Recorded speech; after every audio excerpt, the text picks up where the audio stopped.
But first, we do want to take you out to Washington, D.C. Our political reporter, Corin Hoggard, is there live. Corin, you spent election night at the Harris Walls Watch Party. That was at her alma mater, Howard University.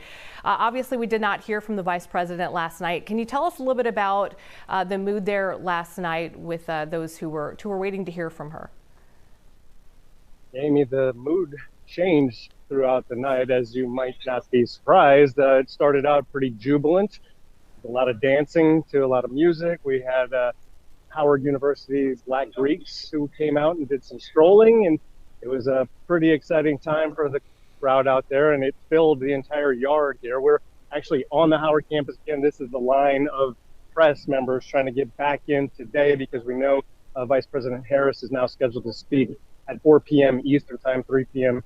Central time. So we are just waiting to go back in there right now. But the line of just regular folks trying to get in is much longer than this. We walked past it just a couple of minutes ago. So even though they know that this is likely to be a concession speech, a lot of people out here excited to hear her speak one more time here as the candidate. So a different mood, though, than yesterday, more somber today here in D.C., especially on the Howard campus, which, as you know, is her alma mater. Amy? Yeah.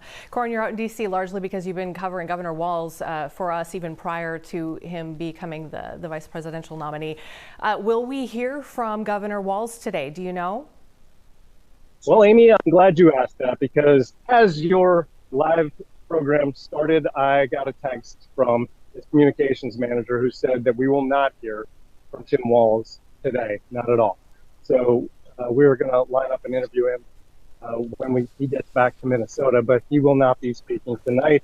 Yesterday, the thought process was, depending on how everything went, you might hear from him and you might hear from Vice President Harris. But as the night went on and the returns came in, we learned that it wasn't looking that good for them. So started hearing that he was unlikely to speak because she wasn't going to speak until very late in the night. And then as it turned out, as you know, she didn't speak. And that was kind of the moment you were talking about the crowd's, the atmosphere there. And, the crowd kind of broke down at that point. There were some grassy areas that suddenly you could see again. And so people were leaving before that even happened. And then at that moment, when we heard from Cedric Richmond, the campaign co-chair, that she was not coming out, the entire crowd just spilled out of there like it was a fire drill. It was something to see there. Just thousands of people leaving the campus at about 12:40 a.m.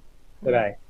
Okay, and then Corin, we're going to get into some of the details of some of these Minnesota races in the House and Senate here with Blois Olson, but we do know, from a 30,000-foot view that when Governor Walz does come back to St. Paul, the legislature will likely look different. Can you talk a little bit about that?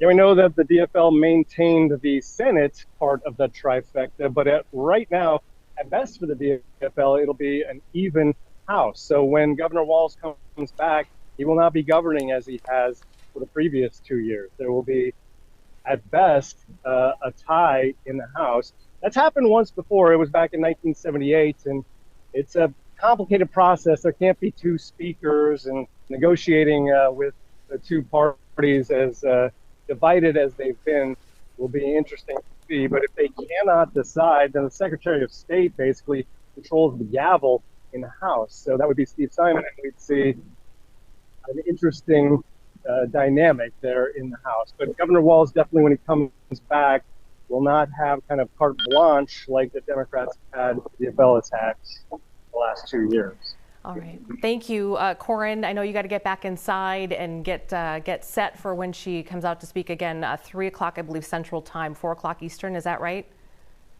Right. That's the plan for now. Okay. Sounds good. So we will be taking that obviously live here on Fox 9 and all of our digital channels as well. All right, Corin, thank you so much for your time. Appreciate you.